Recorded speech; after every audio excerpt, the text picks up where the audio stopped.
Bonsoir. Ce soir, je vais vous raconter une histoire que j'avais rangée dans un tiroir il y a bien longtemps. Elle s'en est échappée et elle m'a dit qu'il était temps enfin que je l'offre à mon auditoire. Alors voilà, clip, clap, clop, la voilà.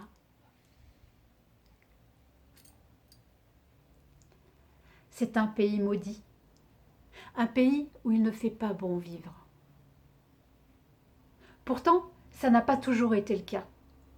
Il n'y a pas si longtemps, le ciel y était d'un bleu profond.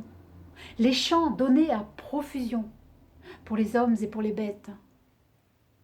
Les fontaines, un petit peu partout dans le pays, donnaient une eau cristalline à tout un chacun.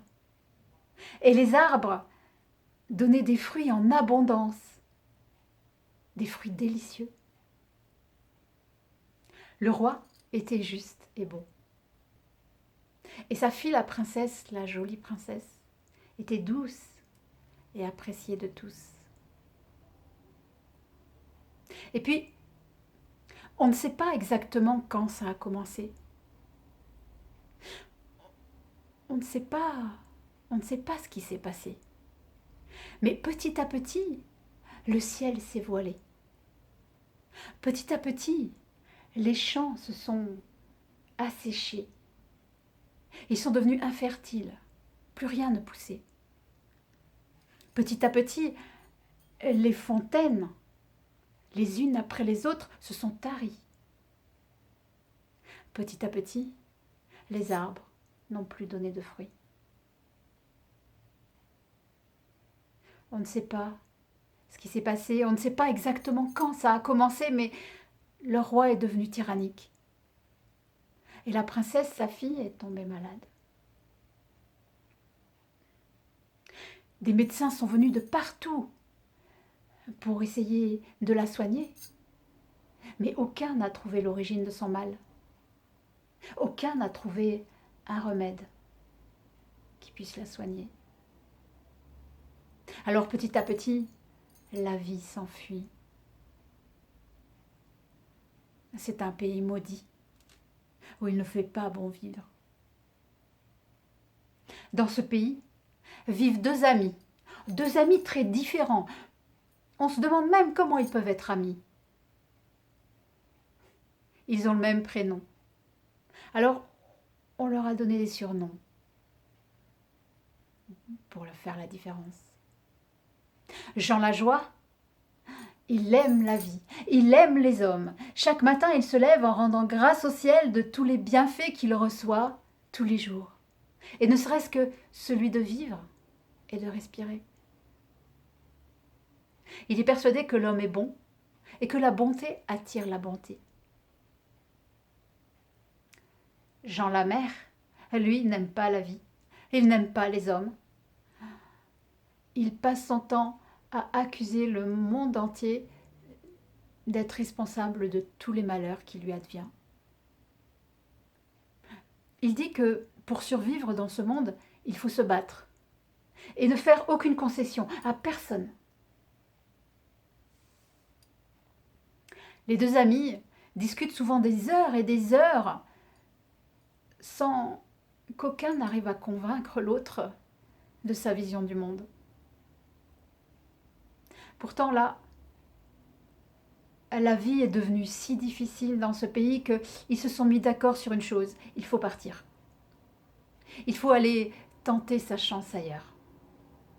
Alors ils prennent quelques affaires, quelques provisions, hop, dans un baluchon, dans un sac, et ils prennent la route. Marche aujourd'hui, marche demain, ils traversent des paysages désertiques. Et la route est longue. Et le ciel est vide et ils ne savent pas où les mènent leurs pas. Marche aujourd'hui, marche demain, ils traversent des forêts sombres et silencieuses. Et la route est longue. Et le ciel est vide et ils ne savent pas où les mènent leurs pas. Marche aujourd'hui, marche demain, ils arrivent enfin à la montagne et le chemin, la route grimpe, grimpe, grimpe. Et la route est longue. Et le ciel est vide. Et ils ne savent pas où les mènent leurs pas. Ils sont fatigués. Ils sont harassés. Surtout Jean Lajoie, qui n'est pas aussi costaud que Jean la Mère. Et les provisions diminuent. Alors ce jour-là, ils font le point et il leur reste à chacun une grosse miche de pain. Alors Jean la Mère dit à Jean Lajoie, « Si tu veux, mangeons ton pain, et comme ça, tu porteras moins lourd. » Jean Lajoie sourit, reconnaissant, il accepte. Et il mange son pain. Marche aujourd'hui, marche demain, bientôt la miche de pain de Jean Lajoie est terminée.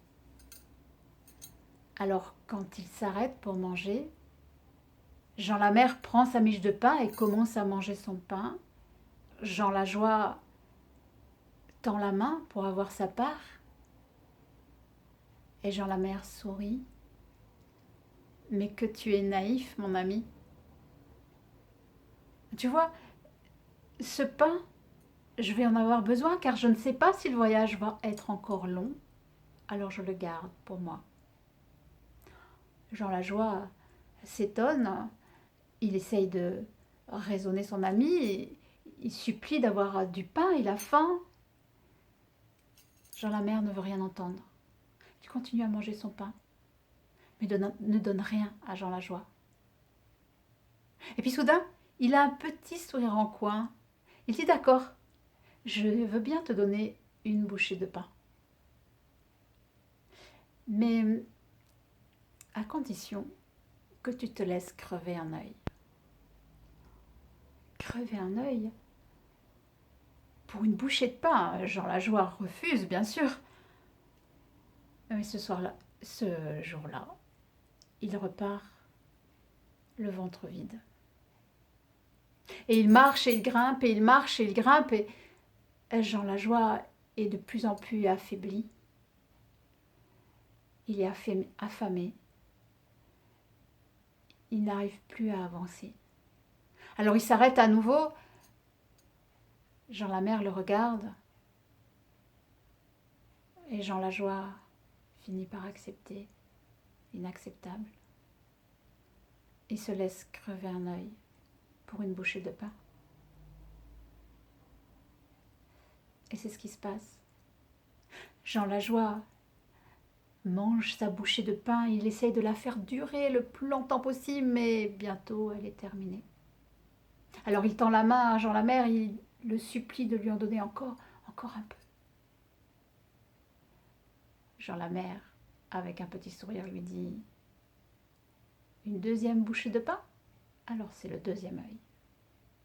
Jean Lajoie refuse. Mais il a si faim. Il est si fatigué. Est-ce qu'il a le choix? Alors il finit par accepter. Il accepte de se laisser crever le deuxième œil. À ce moment-là, Jean la Mère éclate de rire. Et maintenant, que vas-tu faire avec ton bel optimisme et tes deux yeux crevés? Parce que tu crois pas quand même que je vais te donner du pain. Non, tu vois, j'avais raison. La vie est cruelle. Les hommes sont cruels. Alors, adieu. Et il s'en va. Jean Lajoie se retrouve seul, aveugle, en plein milieu de la montagne. Il sait que la nuit va bientôt tomber. Il n'a pas le temps de se lamenter. Il faut qu'il trouve un abri pour la nuit. Alors il tâtonne, il trouve un pan de montagne. Il suit le rocher jusqu'à trouver une sorte de grotte peut-être. Il tâtonne, il écoute, attentif au mouvement, au son. Tout est silencieux. Alors il se glisse dans la grotte et il tâtonne encore le long de la paroi et il trouve une petite alcôve. Et là, il s'y recroqueville et il essaye de dormir. On verra demain. En plein milieu de la nuit, des bruissements d'ailes le réveillent. Des milliers de bruissements d'ailes. Et ça jacasse, et ça ricane. Bientôt les bruissements d'ailes se calment un petit peu, mais ça continue à jacasser et à ricaner. Alors une voix s'élève au-dessus du brouhaha. Merci mes amis les démons d'être venus à cette réunion de la nuit de la lune noire. Vous avez bien travaillé, nous avons bien travaillé. Depuis des lunes et des lunes, nous travaillons sans relâche dans ce pays pour qu'il devienne un véritable enfer. Et c'est ce qui est en train d'advenir. Bientôt, l'espoir aura totalement disparu. Bientôt, le pays sera totalement en notre pouvoir. Je vous félicite, mes amis. Beau travail. Le cœur des hommes est en train de s'assécher, comme se sont asséchés leurs champs, leurs fontaines et leurs arbres. Et ils n'ont rien compris, ils n'ont rien vu. Beau travail, vraiment. Une voix s'élève. Oui, c'est vrai, les hommes sont trop bêtes, trop aveugles. Ils n'ont rien vu, rien compris. Ils n'ont pas vu que nous avons ensorcelé les animaux de la montagne, qui sont venus envahir leurs champs. Les rats sont venus envahir le sous-sol des champs. Ils ont mangé toutes les graines, toutes les racines, plus rien ne pousse. Les crapauds sont venus s'installer dans les fontaines bien profondément, jusqu'à ce que l'eau ne coule plus. Et les serpents se sont installés dans les racines des arbres qui ne donnent plus de fruits. Ah non, les hommes sont trop bêtes, trop aveugles. Ils n'ont rien vu, rien compris. Et ça jacasse et ça ricane. Et quelqu'un d'autre prend la parole. Oui, les hommes sont vraiment trop bêtes. Ils ne savent pas que c'est l'un des nôtres qui habite la princesse et qui est en train de lui voler sa vie. Ils ne savent pas non plus que le roi nous obéit de peur de perdre sa fille. Les hommes sont trop bêtes, trop aveugles, trop méchants même. J'ai vu aujourd'hui quelqu'un crever les yeux de son ami juste par méchanceté. Mais n'est-ce pas délicieux? Une autre voix s'élève. Oui, les hommes sont trop bêtes, trop aveugles, trop occupés à se faire du mal entre eux. Ils ne savent pas d'ailleurs que ici, il y a une source magique juste à l'entrée de cette grotte, et que cette source magique soigne les aveugles, et que cette source magique peut aussi libérer tout le pays, car à ses pieds, cette source magique nourrit un arbuste magique. Et cet arbuste magique a des baies magiques qui pourraient soigner la princesse, guérir la princesse. Il suffirait d'en cueillir quelques-unes, une nuit sans lune, une nuit de lune noire comme ce soir, et elle pourrait être guérie. Et les branches de cet arbuste pourraient donner un son si mélodieux que tous les sortilèges seraient levés. Mais ça, les hommes ne le savent pas, et ils ne le sauront pas. Ils sont trop bêtes, trop aveugles, trop occupés à se faire des méchancetés entre eux. Le chef reprend la parole.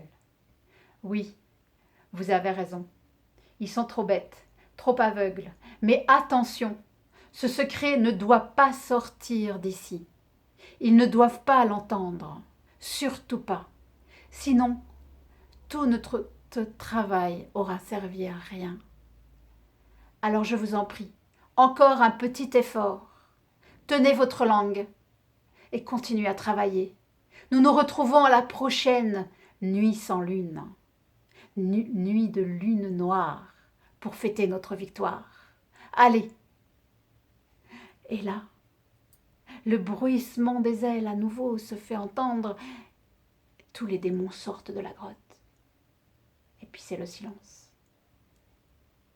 Jean Lajoie n'ose pas bouger pendant un long moment. Et puis enfin, il sort tout doucement de la grotte, et là, une brise légère lui souffle sur le visage. Il écoute le silence de la nuit, Il entend le ruissement de l'eau. Alors il s'approche, à l'oreille, au son, il trouve la source, il prend l'eau, il en met sur ses yeux endoloris. Il ouvre les yeux et la nuit est si noire, il ne voit rien d'abord et quand enfin il s'habitue et il regarde le ciel, oui, il y a 1 étoile, 2 étoiles, 3 étoiles, il voit. Il y a même quelques lueurs de l'aube qui apparaissent dans le ciel. Alors il regarde autour de la fontaine et là, il voit un petit arbuste, un petit peu brillant d'ailleurs. Il voit qu'il y a quelques baies, il les ramasse, il les met dans son mouchoir, le mouchoir dans sa bourse et la bourse dans sa poche. Puis il taille une branche d'arbre, il la sculpte, il la creuse jusqu'à en faire une flûte. Et quand il la met à sa bouche et qu'il souffle dedans, un son mélodieux en sort. Les oiseaux lui répondent. Alors il ne perd pas de temps. Il remplit sa gourde avec de l'eau magique qu'il remet dans son sac. Et puis il reprend le chemin, il dévale la montagne avec sa flûte, il souffle. Il marche, il joue de la flûte. Il marche, il joue, il marche et il joue. Et la route n'est plus si longue et le ciel n'est plus si vide car il sait où il va, il sait ce qu'il a à faire. Il traverse la forêt et il joue, il marche et il joue et il marche et la route n'est plus si longue. Et le ciel n'est plus si vide car il sait où il va, il sait ce qu'il a à faire. Enfin, il atteint les plaines. Et il marche et il joue, et il marche et il joue. Et la route n'est plus si longue car il sait où il va, il sait ce qu'il a à faire. Et il marche et il joue, et il marche et il joue. Et partout où il passe, des hordes de rats sortent des champs, retournent dans la montagne et les champs reverdissent. Et partout où il passe, des crapauds sortent des fontaines, retournent dans la montagne. Et l'eau, enfin, l'eau cristalline, coule dans les fontaines. Et partout où il va, des serpents se faufilent en dehors des racines des arbres et retournent dans la montagne. Et les arbres donnent à nouveau des fruits. Et il joue, et il marche, et il joue, et il marche, et il traverse le pays du nord au sud, de l'est à l'ouest. Il joue, et il marche, il joue, il marche, et il soigne aussi. Il soigne avec l'eau magique de sa gourde. Il soigne les aveugles. Il soigne les cœurs. Partout où il va, la vie revient. Bientôt il arrive à la capitale, au château. On lui ouvre les portes. Car on a entendu les miracles qu'il fait. Sa réputation l'a précédé. Le roi lui-même vient l'accueillir. Il l'amène jusqu'à la chambre de sa fille. Là, Jean demande à être seul. Et le roi les laisse. Jean s'approche du lit de la princesse. Oh, qu'est-ce qu'elle est belle! Avec ses cheveux défaits sur l'oreiller, mais qu'est-ce qu'elle est pâle! Sa peau est translucide, transparente. Elle est blanche. Le souffle de vie est à peine perceptible. Alors Jean prend dans sa poche la petite bourse de cuir. Il l'ouvre et prend à l'intérieur le mouchoir, et dans le mouchoir, une baie qu'il pose délicatement sur les lèvres de la princesse.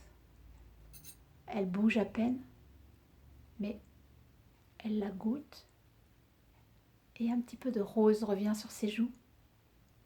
Alors il prend une deuxième baie qu'il pose à nouveau sur ses lèvres. Et là, ce sont les lèvres de la princesse qui retrouvent leur couleur. Alors il prend une troisième baie qu'il pose délicatement sur les lèvres de la princesse. Et là, la princesse ouvre les yeux. Elle lui sourit. À la porte de la chambre, le roi fait les 100 pas. Le temps passe, il s'impatiente. Finalement, il n'y tient plus.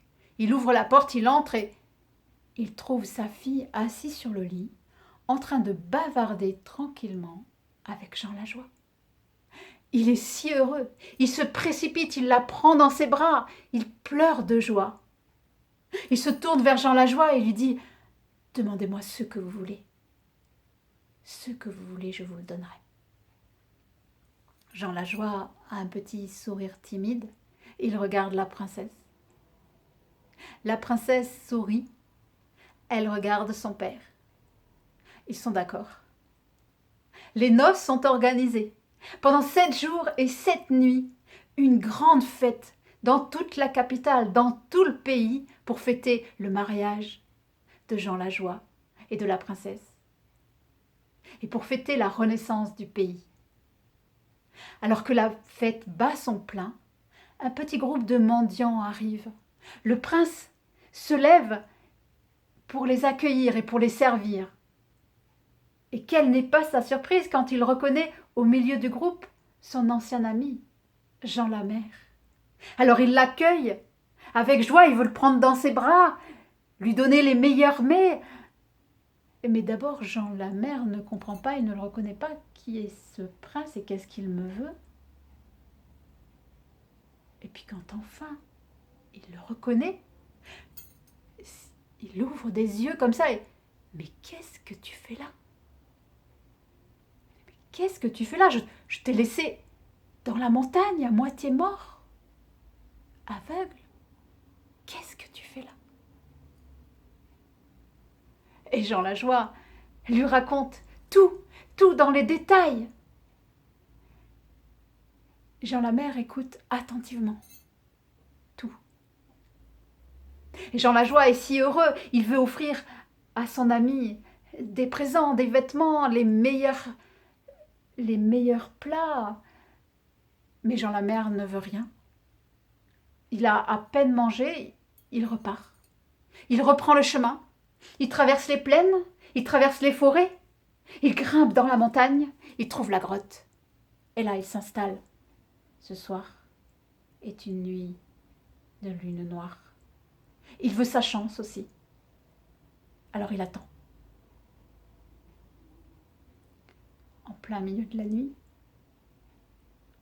une horde de démons s'engouffre dans la caverne. Et ça jacasse et ça ricane. Mais la joie n'est pas au rendez-vous ce soir-là. La voix du chef prend le dessus sur le brouhaha. Bienvenue mes amis, bienvenue dans cette réunion de la nuit de la lune noire. Nous devions fêter notre victoire, mais c'est un échec cuisant que nous vivons dans ce pays. Que s'est-il passé? Comment les hommes ont-ils eu le secret?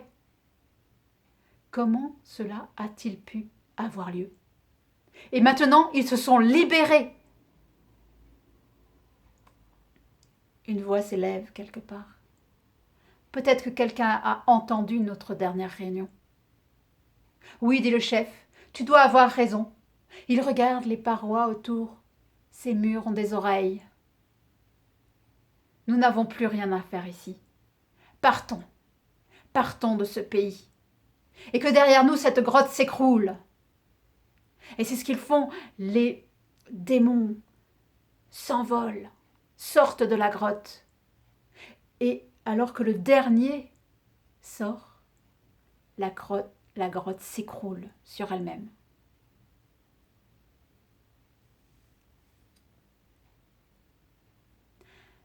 Ce pays n'est plus maudit. Il est redevenu un paradis. Pourtant, il y a un endroit où les gens ne veulent plus aller. Il y a un endroit au fin fond de la montagne où quelques promeneurs sont revenus terrorisés. Ils avaient entendu des voix sortir de la montagne, des voix d'outre-tombe, des gémissements, des lamentations. Et cet endroit est réputé pour être hanté, maudit. On ne sait pas trop ce qui s'y passe, mais plus personne n'y va. Et voilà, mon histoire est terminée. Clip, clap, clop.